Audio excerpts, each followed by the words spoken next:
I am going through a series in the book of James. If you've been here, we've started that January 27th, and we are working our way through the book of James, a letter that James would have written to churches. I've tried to build some context for you to help explain and kind of highlight what it is James is talking about within this letter that he's writing, and try to help us maybe put ourselves in the shoes or put the ears of these first hearers on to say what was going on in their life and what does that mean then for us, because we're not in the same place as they are. We're in a different context, totally different world than they were in the sense of culture, language, society, all that kind of stuff. So we tried to understand, well, what's going on in their life. Maybe that can help us understand how we're supposed to read the book of James. So we've tried to do that in the previous Sundays. This morning we're going to actually be looking at James chapter 1, verse 19 through 27, where James continues to try and help the church living in the culture they were living in, being oppressed in some way for being a follower of Jesus, and experiencing some difficulties and some trials in their life because of that. So I want to try and give us a scenario and give us begin with a picture of what it might have been like if we were receiving this letter from James today. If James is writing to us today in Grace Church in Schuylkill Haven, how can we hear this letter differently? Or at least hear this letter in the way that maybe the first hearers heard it. So probably, something was going on that caused James to write the letter. So he hears about this, he writes this letter, just like you've done here this morning. The people that James wrote to probably gathered together either in someone's house, and this letter could have been passed along to all the churches in the area. Maybe it was after they were at synagogue and they went somewhere else and they met, but it was probably like this. We're all together, and somebody might have gotten up and read the letter that James wrote to all of us. So in that way, we're exactly like they are. You've gathered here today, and we're going to read a letter that this guy named James is writing to us. Now, imagine you're living in a culture which is very different than the way that Jesus says my community lives. We're living in this alternative society. We're in this larger society, we call it the United States of America, and you and I are living in an alternative society in the one that God created. And if we take the language that James used last week, that God birthed, and that birth was the church. God delivers this community, this alternate kingdom in the midst of a bigger kingdom. And that's what we are. And so now imagine you're living in a culture or society that is not like the way that Jesus says we're supposed to live. Imagine that just simply because you believe what you believe, you are looked at as kind of suspect. Imagine that what you believe, like Christianity, your faith, is the one religion that can be offended. It doesn't matter what you say about Christianity. It doesn't matter what you say about Christianity's God, about Jesus. It doesn't matter what you do. You can't offend Christians because there's nothing that's off limits. So imagine you're living in that place where whatever people say about Christianity, it kind of doesn't matter. Imagine that you're living in a place where if you believe in a God, a personal God, if you believe that Jesus was God's son, but God in flesh, you believe these things that we teach out of the Bible. Imagine you're living in a place that if you believe that, people don't listen to you anymore.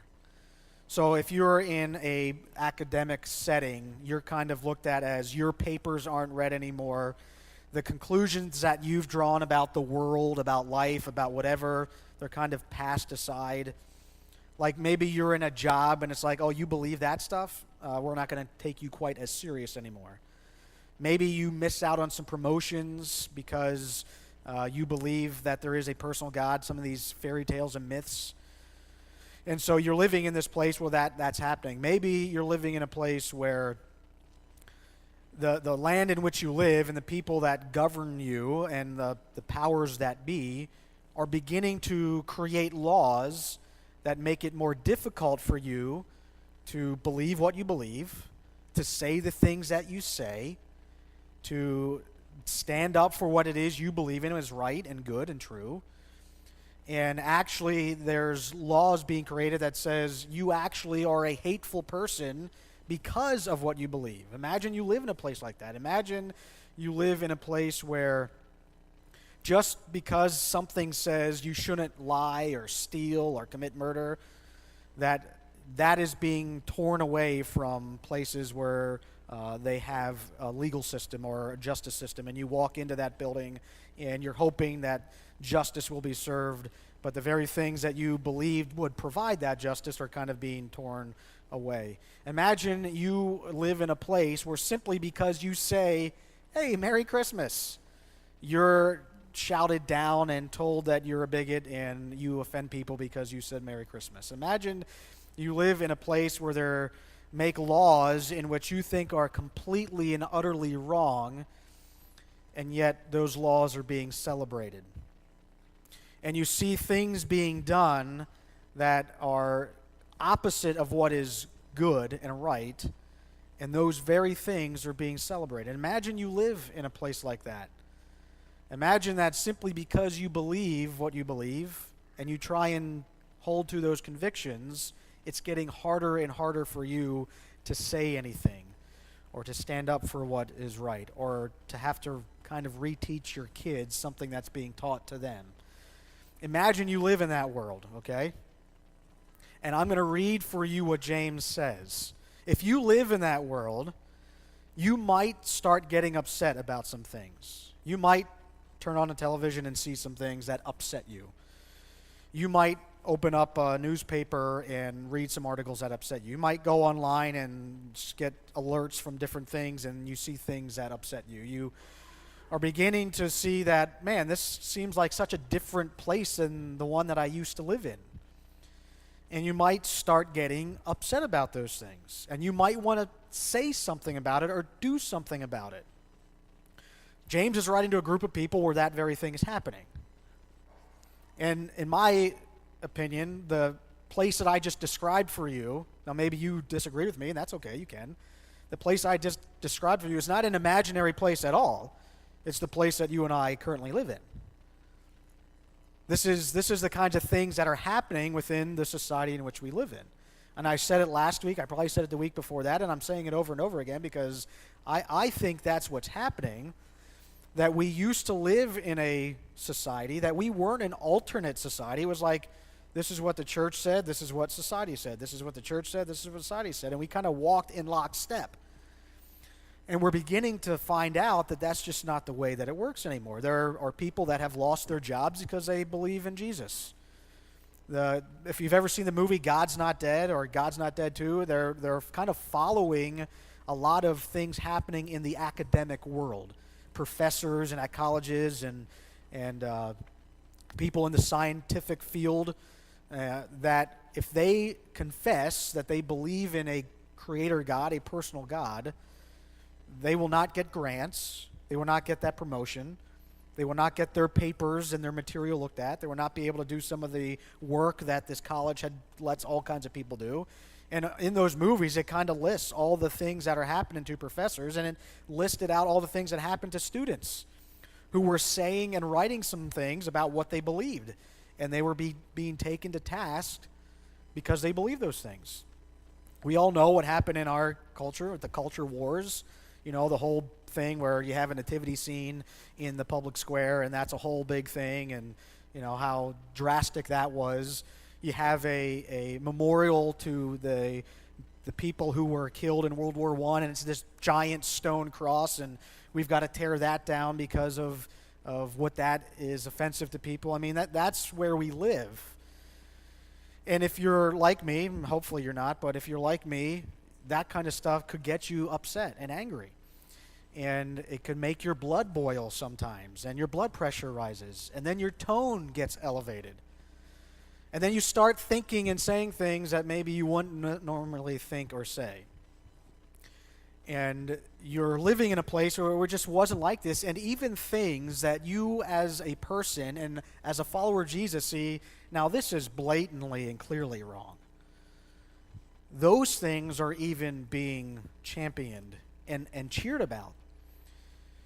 And we had the Sanctity of Human Life Sunday in January to talk about the importance of life and those kinds of things. We talked about the genetic engineering that's taking place and how upset people were about that you can actually do that while the baby is in the womb, and that wasn't good. And now we're making laws about having abortions even as the child is being born, that's okay. That as a child is being born, you have the option, mother and doctors have the option to end that child's life. And there's just things that are taking place that maybe you're saying, what is going on? Well, why is our country, are these laws being made that they're being made? And there was a guy that was the head of the Human Genome Project.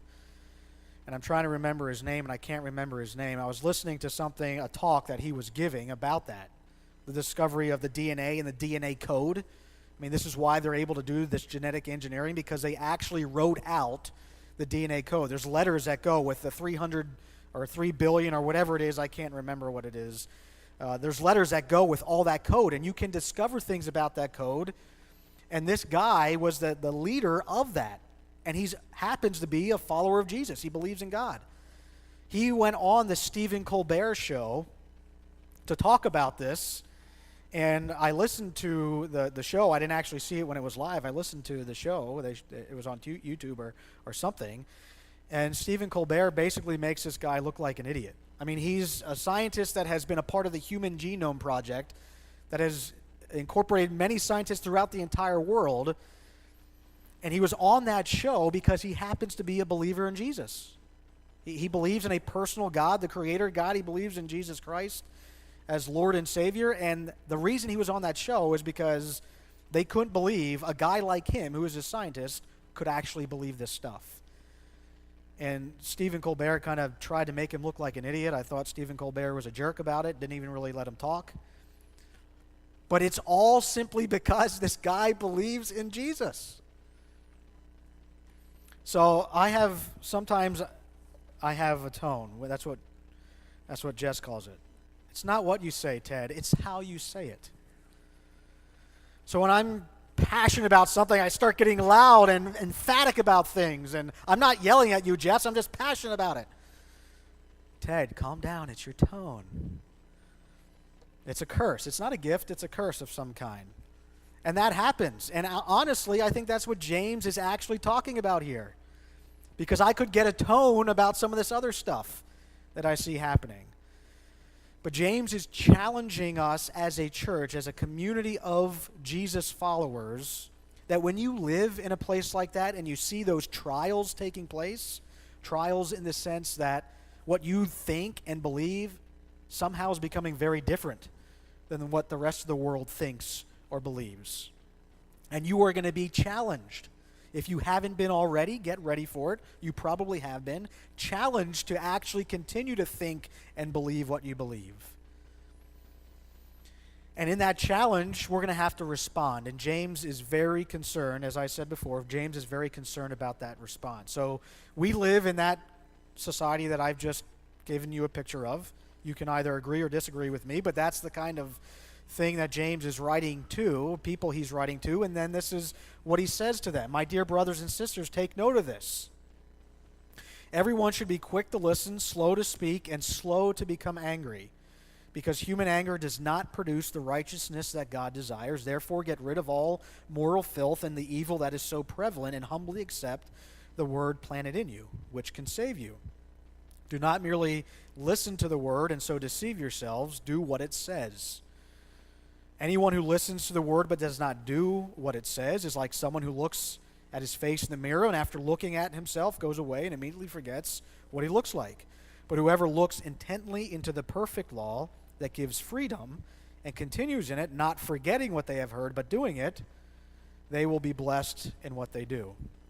Those who consider themselves religious and yet do not keep a tight rein on their tongues, deceive themselves, and their religion is worthless. That word religion is not talking about Christianity, Judaism, Islam, Muslims, Hinduism. It's not that broad category. I'll explain what he means by when he says, those who consider themselves religious and yet do not keep a tight rein on their tongues deceive themselves, and their religion is worthless. Religion that God our Father accepts as pure and faultless is this: to look after the orphans and widows in their distress and to keep oneself from being polluted by the world. He's writing this to a community of followers, such as yourselves, that would have gathered together.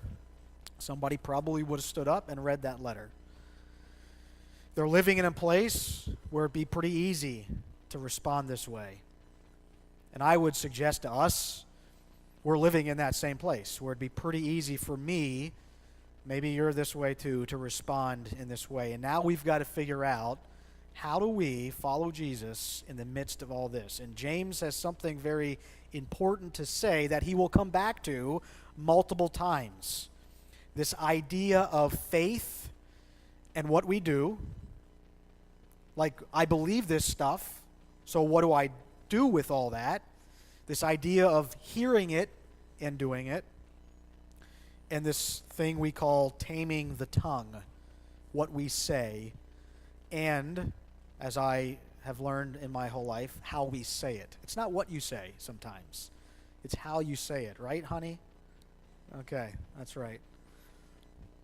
She's shaking her head yes. So James tells us that there's something more than just hearing. It's also the doing. And in the midst of what we're finding ourselves in, this society or culture that we look at the world one way, and for a long time, everybody kind of looked at the world the same way. Yeah, we had our differences in different places, but for the most part, we all kind of looked at the world and situations, decisions we had to make, everything. We kind of all had the same kind of view, the same kind of world view.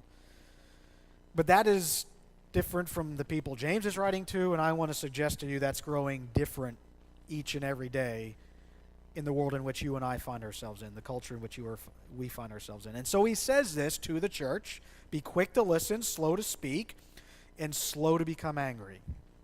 So he's trying to help this group of people, and as I said before, it seems like some of the people within this community would like to respond with verbal abuse or verbal confrontation with people, would like to respond by even revolting. Like, let's throw these oppressors off of us through physical violence.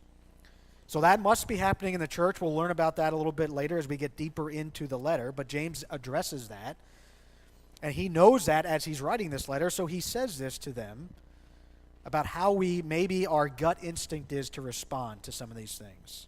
He says you need to be quick to listen, slow to speak, and slow to become angry. And this is really probably a good lesson in wisdom on how to respond in a lot of situations.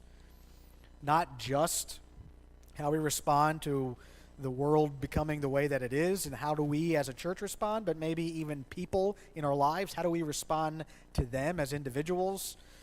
How do we respond to people in relationships that are close to us?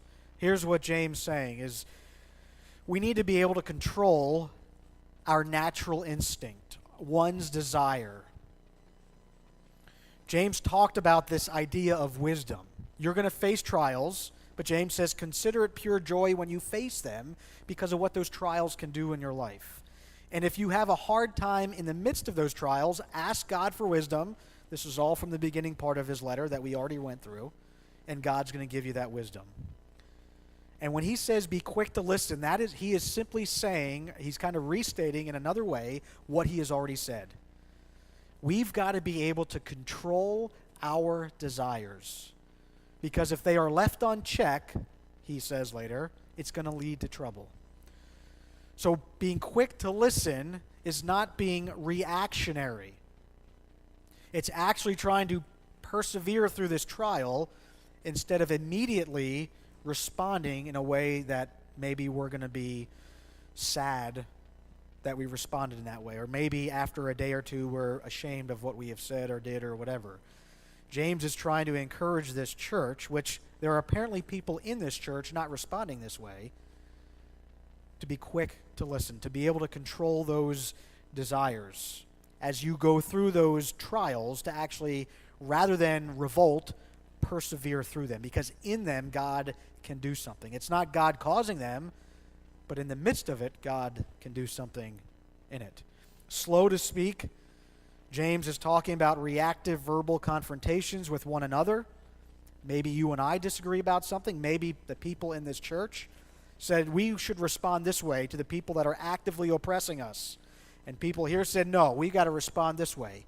And these verbal confrontations are happening within the church, which it's not like that happens today, right? We don't have verbal confrontations in our churches today that causes us to be angry at one another. But it's also happening in the community outside. These verbal confrontations, and even leading to physical violence, as James will address, is happening with the other in the community. The very people that Jesus says, hey, you're supposed to go out and reach them. And now we're getting into this.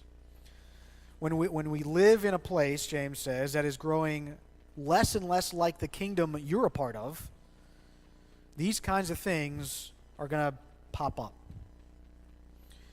And it matters how you and I respond as a church. And it's not just what you say, it is how you say it. Because you can say something that is truthful and right, and depending on how you say it, it doesn't sound like that to the person hearing it. So I could say something to Jess that is right, and it's true, but the way that I say it might come across as me attacking her, like we're in a courtroom, and I'm given that cross-examination, and that jury's all going to vote for me. That's not how you talk to people, Ted, especially your wife. You guys are like all my counselors today, just so you know that. I'm not laying on a couch, but this is what we're doing.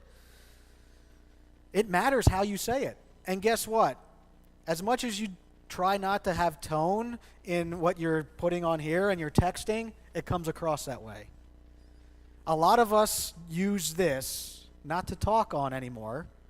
Like, you realize like I could call somebody and I could hear their voice.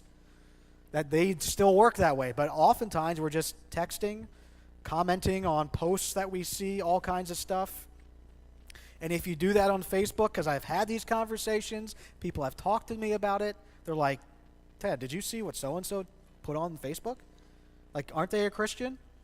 That's what I hear sometimes. Because people see that, and it matters. And I know we sometimes can get upset about things, but it matters what we say on this. Now, once again, James is not saying, okay, church, it's time to withdraw and just separate yourself from the world. He says, don't become polluted by the world. He doesn't say, leave the world. Because in the midst of what we're going through, it's us who are supposed to be influencing this society around us by the way that we live, by the way that we treat others. Peter, in his letter in 1 Peter, he says a lot about that same thing too, about how the church is to respond to these things. It's not to be reactionary and get into verbal confrontations with people. That doesn't mean that we're supposed to just lay down and not share what is true and right and good. It does mean that we got to be conscious and intentional about how we do that as the church, as individuals. Because if it's out of anger, James is basically saying this is going to lead to all kinds of trouble. It's apparently doing that in the community that he's writing to. It's leading to all kinds of trouble. And that anger is only going to get you, church, you follower of Jesus, into trouble. Because it's not going to accomplish what you think it will. That physical violence that you want to accomplish, he's saying to these people, is not going to work that way. Those verbal confrontations are not going to accomplish what you want it to. It actually makes that wall higher and thicker if you're trying to talk to somebody. They are just not going to hear it. When you get in those verbal confrontations, James is saying it's better not to do that. If you're getting angry, in fact, scientifically or physiologically, you reach a point if your blood pressure gets so high or you get so angry that you don't even hear the person anymore. Like your body actually does something where you stop listening if you get angry. And James says that's not where you want to be, because that anger does not lead to God's justice. What you want to see happen, your anger does not necessarily and does not coincide with the justice that God's going to bring about.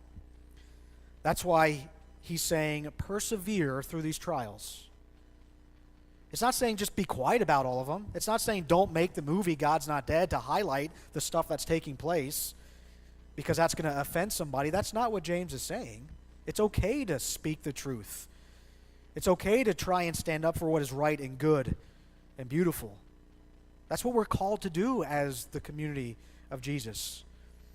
But we're not supposed to take that justice. We're not supposed to react the way that James is saying here when we see those angry or those things that could make us angry, because our anger does not lead to God's justice. David wrote a psalm. I mentioned this one of the times I was preaching through James. I don't remember which week it was, but I shared that I'm reading through the Psalms, and one of the Psalms that David writes, he's experiencing quite a bit of injustice in his own life, trying to be killed by the king, even though God anointed him. There's a lot of injustice that he's experiencing, and a lot of things that the culture and prevailing society around him seem to be celebrating. And he says to God, he asks God to bring about his justice when the human race celebrates what is vile. He's living in a place where he sees a lot of vile things happening, and he's shocked and astonished that the human race would champion and celebrate these things. And it wasn't long after I read that, or it was actually probably the day after I read that, where some of these new laws were coming out regarding abortion. And I'm hearing these things. I'm hearing what people are actually saying about this child who's being born and what we're okay with doing. And I'm seeing the celebrations that are taking place over that, and I'm thinking to myself, at least have enough respect to say, this is a complicated issue. Let's not cheer.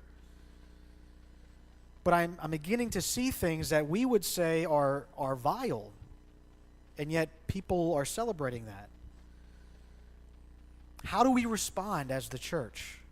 It could make you very angry, and James says there's a way in which you and I are called as the community of Jesus to respond to these things. It matters what you say, and it matters how you say it. James is basically connecting that in this way, as being a hearer and doer of the word. He's connecting our conduct, the way that we live, the way that we behave, the way that we respond, with listening and hearing the word and actually doing it. Because he says, do not merely, in verse 22, if you were following along, do not merely listen to the word and so deceive yourselves, do what it says. Anyone who listens to the word but does not do what it says is like someone who looks at his face in the mirror and after looking at himself goes away and immediately forgets what he looks like.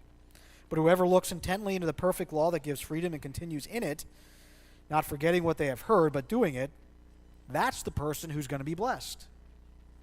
So James says the word, what God has to say, what Jesus has to say, should shape the way that we live. It should shape who we are.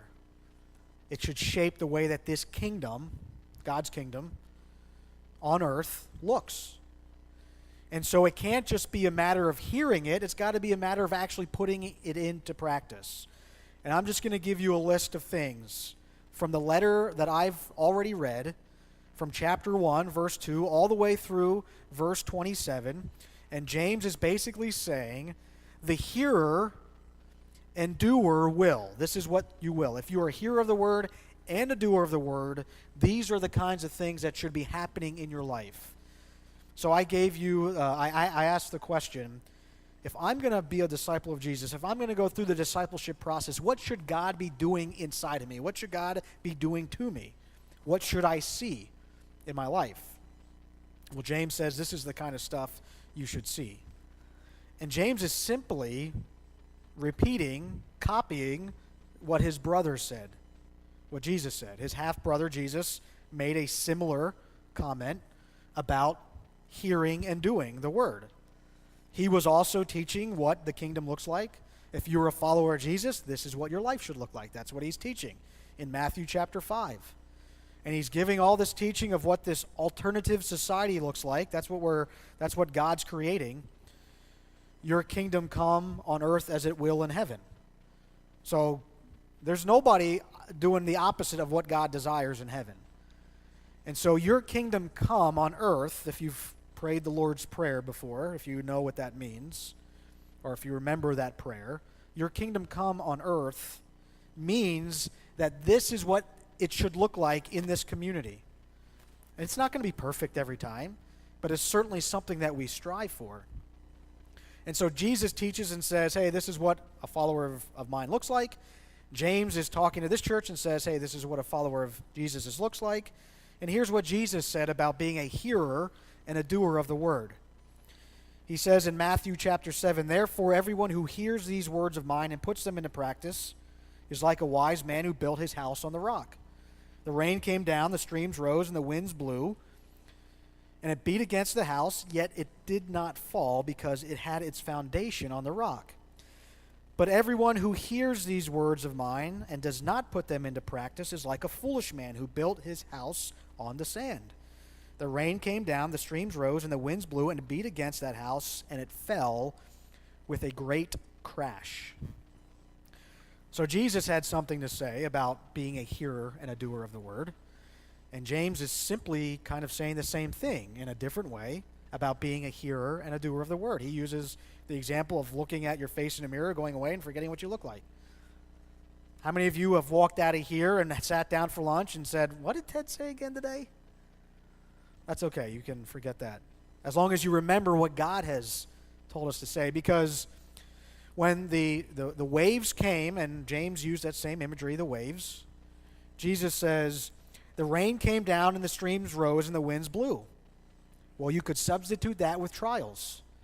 James says you are going to have trials. That's the waves and the winds and the seas that are crashing against you. Those are the trials. Jesus says that if you put into practice what I say, when all of that happens, when those trials come and those waves start crashing against your house, it's not going to fall. It's going to stand firm. But if you deceive yourself and are simply a hearer of the word and not a doer, when those trials come, there's going to be a great crash. The wise person, Jesus says, puts my words into practice. So James says the exact same thing. If any of you lacks wisdom, you should ask God, who gives generously to all without finding fault, and it will be given to you. James is simply saying what you need is what Jesus said.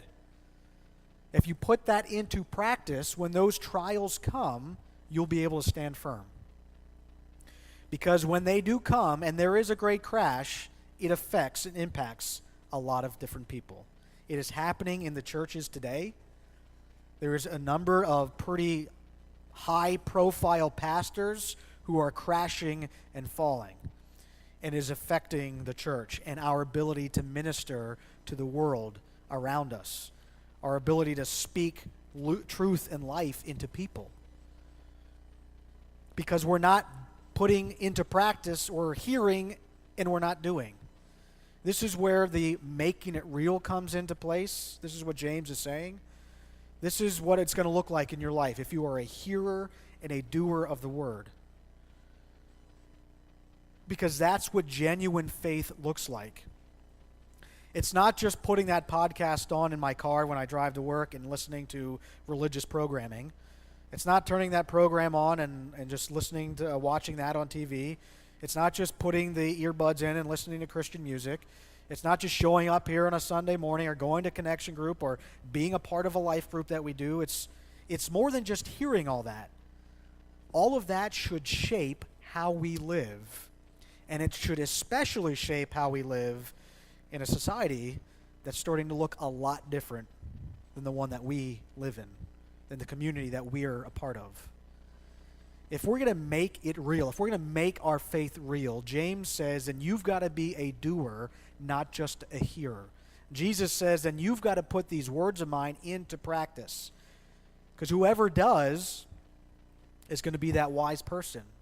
Whoever doesn't, when those waves start crashing in, when the church is being challenged in a culture, when that church crashes, it's going to be a great crash.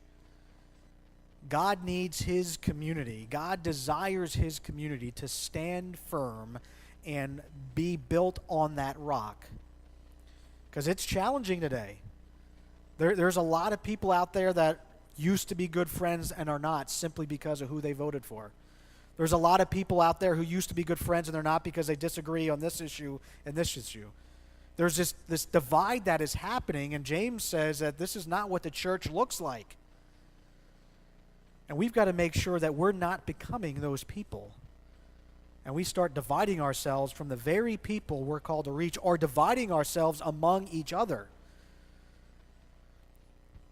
We've got to put into practice what we hear. And James says that that person is the one who is going to be blessed, that there is blessing in the hearing and doing. In verse 12, blessed is the one who perseveres under trial. Having stood the test, that person will receive the crown of life. But whoever, in verse 25, but whoever looks intently into the perfect law that gives freedom and continues in it, not forgetting what they have heard, but doing it, they will be blessed in what they do.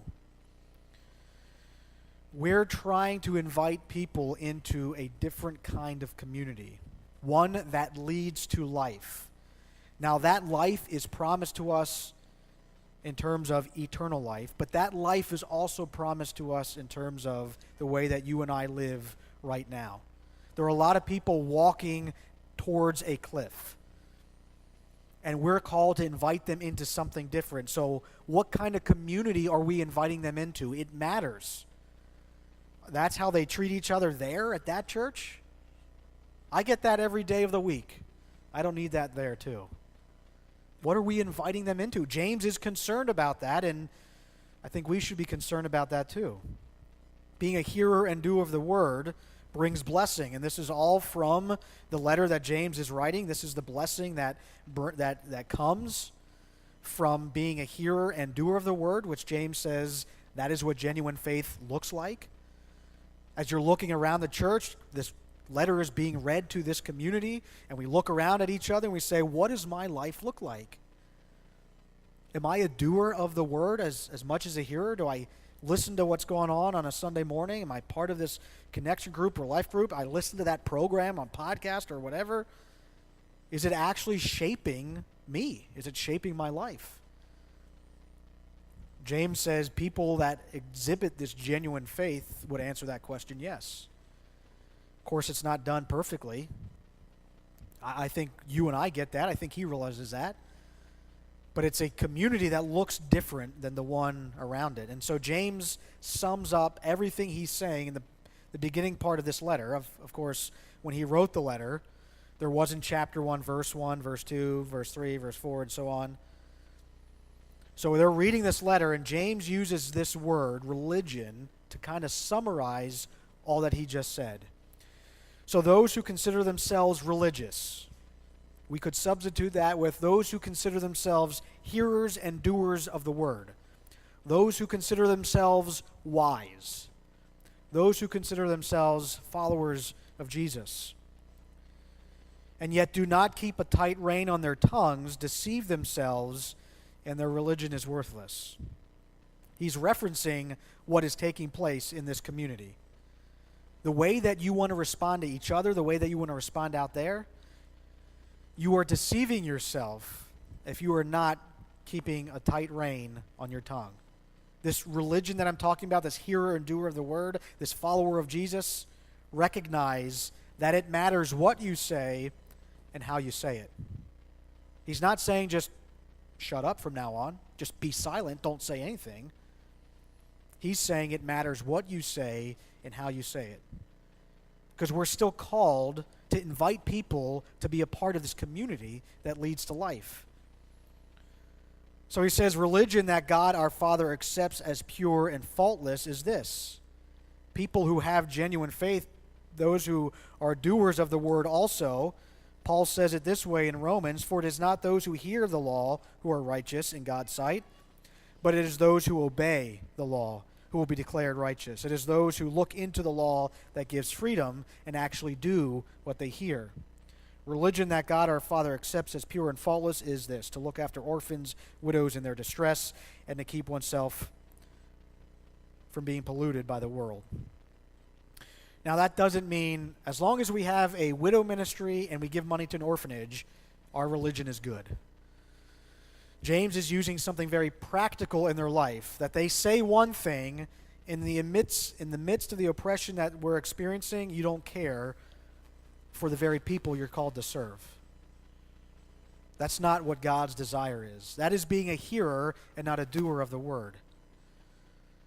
Being called to serve the people around us is what James says is what is pure religion.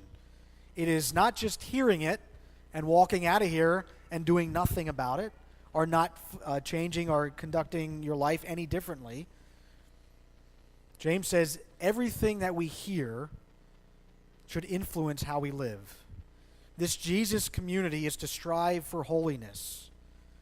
It's a word we don't always use, but at one time, every time you picked up one of these big fat books we call the Bible, it used to say the Holy Bible on it.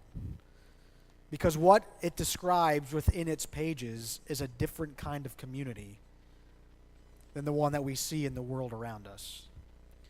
And James says this Jesus community is to strive for that kind of life and how we conduct ourselves with each other and how we conduct ourselves within the society that God has placed us. And every Christian throughout the world has to answer that question. If you live in Nepal, you've got to say, how do we live in the society that God has placed us? If you live in India, any country in Africa, Europe, Canada, Mexico, it doesn't matter. You and I also have to answer this question. Am I going to allow the Word to influence, shape, inform how I live my life?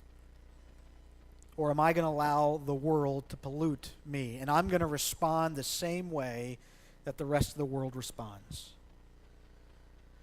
This is, to me, and again, you can disagree with me, that's okay. I think that James is writing to us, and that I'm reading this letter now because it's important for us as a church to learn this, or to be reminded about this.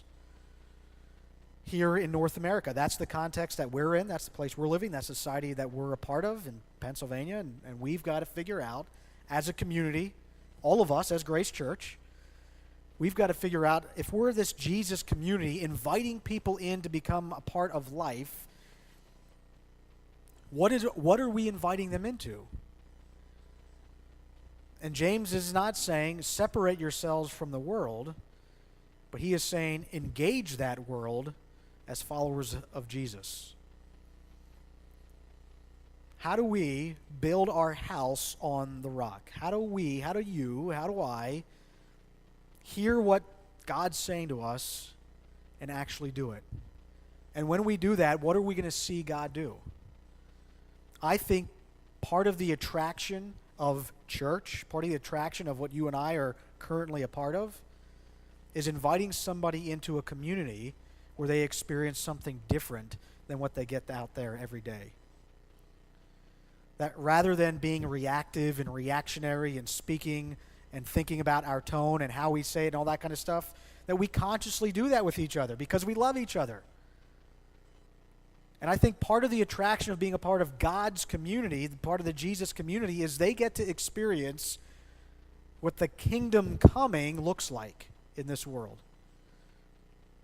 And that is why God is setting up an alternate kingdom within this other kingdom.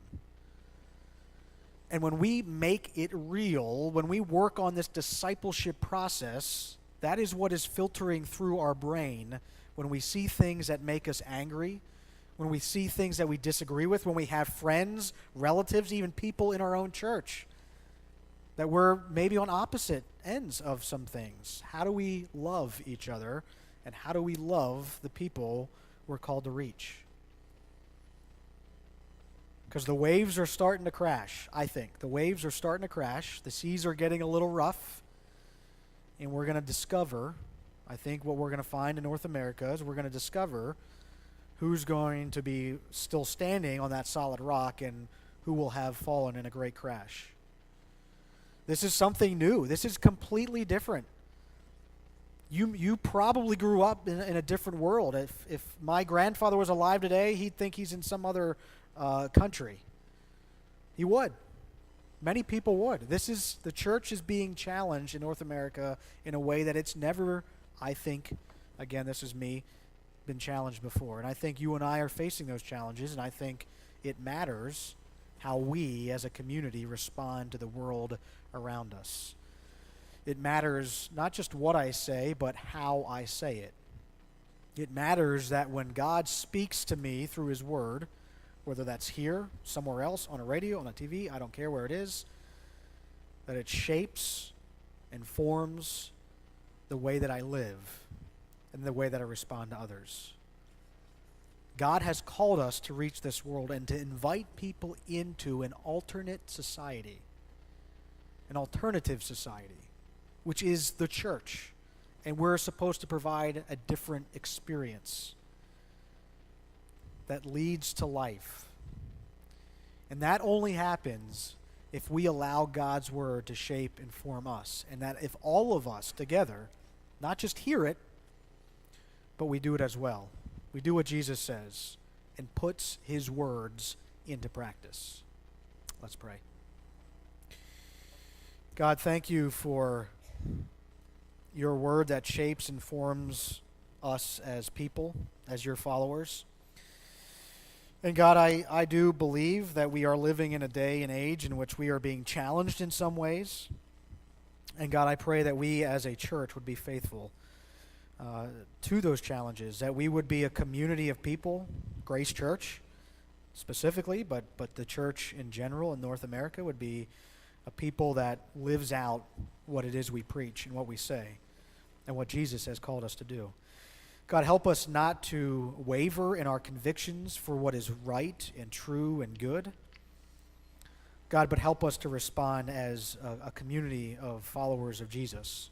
Help us to make this thing real, our faith, this discipleship process, Lord God, that we seek to go through. You are striving to make your church holy, Lord. You are setting your people apart. And that is becoming ever more clear in the country in which we live as well. God, help us to be faithful in following you. Help us to remain courageous in that, Lord, but help us also to persevere through these trials, to seek you for wisdom, to do what it is you have called us to do. Not just listen, but to do it as well. And in that, Lord God, we will be blessed and we will receive the life that you have promised. We pray it in Jesus' name. Amen.